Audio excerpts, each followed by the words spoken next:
அனைவருக்கும் வணக்கம். ரிஷபராசினியர்களுக்கு நிகழ்ந்து கொண்டிருக்கும் ஏப்ரல் மாதம் 10ஆம் தேதி வக்ரம் பெற்று கும்பராசியில் சஞ்சரித்துக் கொண்டிருக்கும் புதன் பகவான் 10/4/2025 தேதியன்று மீனராசிக்கு பெயர்ச்சியாகி அங்கு நீச்சம் பெறுகிறார். அது மட்டுமில்லாமல் அங்கு ஏற்கனவே சஞ்சரித்துக் கொண்டிருக்கும் ராகு சுக்கிரன் சூரியனோடு இணைகிறார். இந்த காலகட்டம் உங்களுடைய வாழ்க்கையை நீங்கள் வாழ்ந்து காட்டக்கூடிய ஒரு தருணமா இந்த புதன் பெயர்ச்சி அமைஞ்சிருக்குது. அந்த வகையில ரிஷபராசினியர்களுக்கு இந்த புதன் பெயர்ச்சியால் என்ன மாதிரியான நன்மைகள் எல்லாம் ஏற்பட இருக்கு, கிரக நிலைகளின் ரீதியாக அமையிருக்கும் சாதகங்கள் என்ன, பாதகங்கள் என்ன, மேலும் என்ன மாதிரியான முன்னேற்றங்கள் எல்லாம் ஏற்பட இருக்கு, குறிப்பா இத்தருணங்கள்ல கிரகங்களுடைய சஞ்சார நிலைகள் என்ன என்று பார்க்கும்போது ரிஷபத்தில் குரு பகவானும் கடகராசியில் செவ்வாயும் நீச்சம் பெற்று சஞ்சரிக்கிறார். கன்னியில் கேதுவும் அதேபோல் மீனத்தில் சூரியன் சுக்கிரன் ராகு புதன் சனி ஆகிய கிரகங்கள்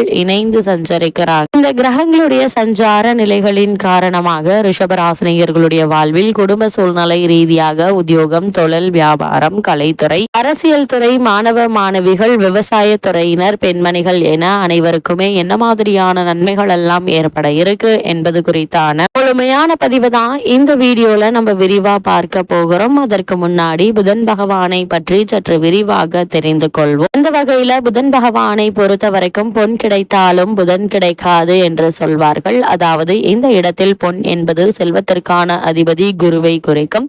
ஜாதகத்தில் குருவினுடைய பலம் இருப்பதை விட புதன் பலமாக இருக்க வேண்டும் என்பதையே சூட்சமமாக குறிப்பிட்டுள்ளனர். அது மட்டுமில்லாமல் புதன் பகவானை பொறுத்த வரைக்கும் கல்வி, கலை, வித்தைகளுக்கு அதிபதி புதன் கிரகம். எந்த ஒரு விஷயத்தையும் கண்ணால் பார்த்தவுடன் அதை கையால் செய்வதற்கு புதனுடைய அனுகிரகம் வேண்டும். கற்றவர்களுக்கு சென்ற இடமெல்லாம் சிறப்பு. நன்கு படித்தவர்கள் கை நிறைய சம்பளம் வாங்குவதை கண்கூடாக பார்க்கிறோம். நம் வாழ்க்கைக்கு அடிப்படையான கல்வி செல்வத்தை வழங்குபவர் புதன் பகவான். அப்படிப்பட்ட புதன் பகவான் ஒரு விசித்திரமான கிரகம் என சொல்லப்படுகிறது. காரணம், செவ்வாயை போலவே புதனும் இரு அதிபத்திய கிரகமாகும். அதாவது ஜோதிட ஆச்சரியமாக மிதுனத்தில் ஆட்சி பெறும் புதன் ஆட்சி வீடான கன்னியில் உச்சம் பெறுகிறார். மீனத்தில் நீச்சம் அடைகிறாரு. அறிவு, ஞானம் இரண்டிற்கும் இவரே அதிபதியாகி படிப்பறிவு, பட்டறிவு இரண்டையும் மனிதனுக்கு உணர்த்துகிறார். விஞ்ஞானம், மெஞ்ஞானம் இரண்டிற்கும் காரணமாக திகழ்கிறார். அப்படிப்பட்ட புதன் பகவானை நாம் எப்படி வணங்க வேண்டும் என்று பார்க்கும்போது புதன்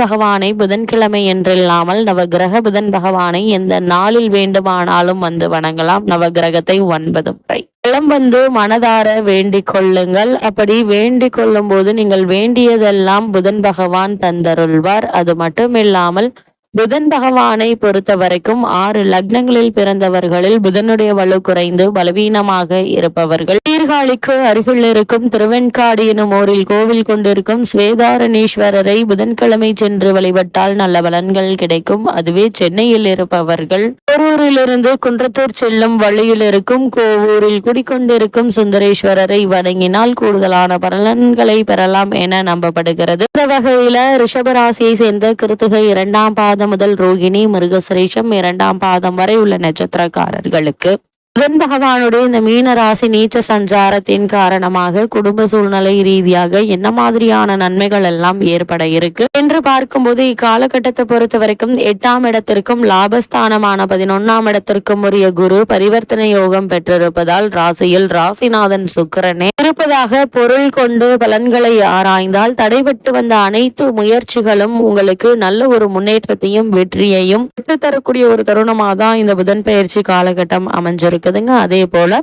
சுபகாரிய பேச்சுக்கள்ல ஏற்பட்டு வந்த தடங்கல்கள், தாமதங்கள் நீங்கி சிறு முயற்சியிலேயே வெற்றி கிடைக்க இருக்குது. சுபகாரிய முயற்சிகள்ல பலன் கிடைக்குங்க. பொருளாதாரம் திருப்தியாக இருக்குங்க. அதே போல கலைஞர்களுக்கு புதிய ஒப்பந்தங்கள் கிடைப்பதற்கான வாய்ப்புகள் அதிகம் இருக்குது. கிடைக்கக்கூடிய ஒப்பந்தங்களை சரிவர பயன்படுத்திக் கொள்வது உங்கள் கையில தாங்க இருக்குது. அதே போல் உங்களுடைய ராசிக்கு 10ஆம் இடமான தொழில் ஸ்தானத்தில் புதன் அமைந்திருப்பதால தொழில் வருமானம் அதிகரிக்குங்க.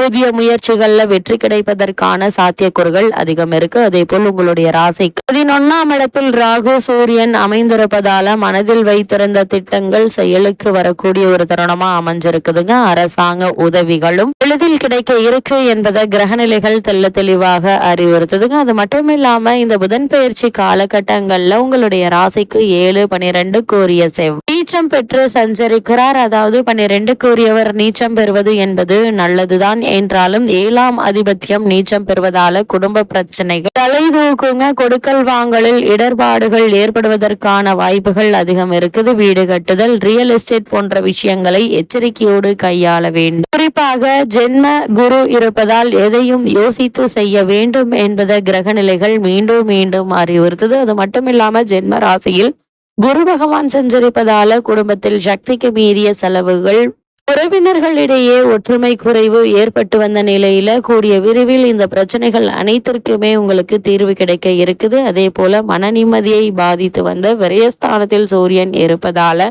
அதிக செலவுகளும் சரும சம்பந்தமான உபாதைகளும் ஏற்படுவதற்கான வாய்ப்புகள் இருக்கு. சிறு உடல் உபாதை என்றாலும் கூட உடனே மருத்துவரிடம் அணுகி அதற்கான சிகிச்சை எடுத்துக்கொள்வது நல்லதுங்க. இருந்தாலும் கூட கணவன் மனைவியிடையே பரஸ்பர அன்பும் அந்யோன்யமும் அதிகரிக்க இருக்கு. திருமண சம்பந்தமான முயற்சிகளை மேற்கொண்டு வரும் ரிஷபராசியினருக்கு சிறு முயற்சியில் நல்ல ஒரு வரன் அமைய இருக்குதுங்க. இருந்தாலும் கூட ஜென்ம ராசியில் குரு பகவான் இருப்பதால் வரனை பற்றி தீர விசாரித்து ஆராய்ந்து அதற்கு பிறகு வரனை நிச்சயிப்பது மிக மிக நல்லது என்பதை கிரக நிலைகள் தெளிவுபடுத்தது. பூர்வ புண்ணிய ஸ்தானத்தில் மோட்சக்காரகரான கேது சஞ்சரிப்பதால் பாடல் பெற்ற திருத்தல தரிசனம் ஒன்று கிடைப்பதற்கு சாத்தியக்கூறுகள் இருக்குதுங்க. ஒரு சிலருக்கு சொந்த வீடு அமையும் யோகமும் இருக்கு. அதற்கான முயற்சிகளை மேற்கொண்டு வரும் ரிஷபராசியினருக்கு நல்ல ஒரு முன்னேற்றம் ஏற்படக்கூடிய ஒரு தருணமா தான் இந்த புதன் பெயர்ச்சி அமைஞ்சிருக்குதுங்க. அதே போல ரிஷபராசியை சேர்ந்த உத்தியோகஸ்தர்களை பொறுத்த வரைக்கும் தொழில் ஸ்தானத்தில் சனி பகவான் ஆட்சி பலம் பெற்று திகழ்வதால் அலுவலகத்தில் பணிச்சுமையும் பொறுப்புகளும் அதிகரிக்குங்க. இருந்தாலும் கூட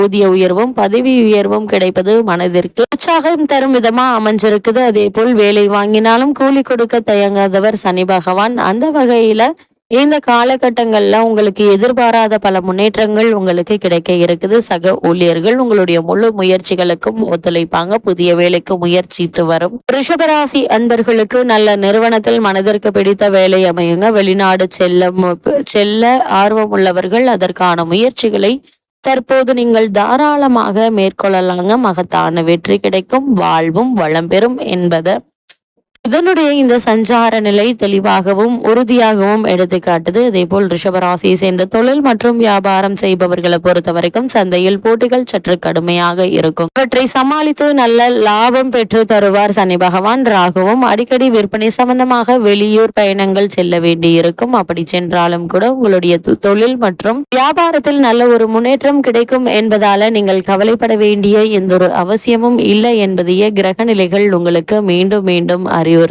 அதே போல ரிஷபராசினியர்களுக்கு இந்த புதன் பயிற்சி காலகட்டங்கள்ல கிரகநிலைகளின் ரீதியாக கூறப்படும் பரிகாரம் என்ன என்று பார்க்கும்போது வீட்டிற்கு அருகாமையில் உள்ள பெருமாள் ஆலயத்திற்கு சென்று தீபம் ஏற்றி வழிபடுங்க. எண்ணற்ற நன்மைகள் உங்களுடைய வாழ்வில் ஏற்படும்.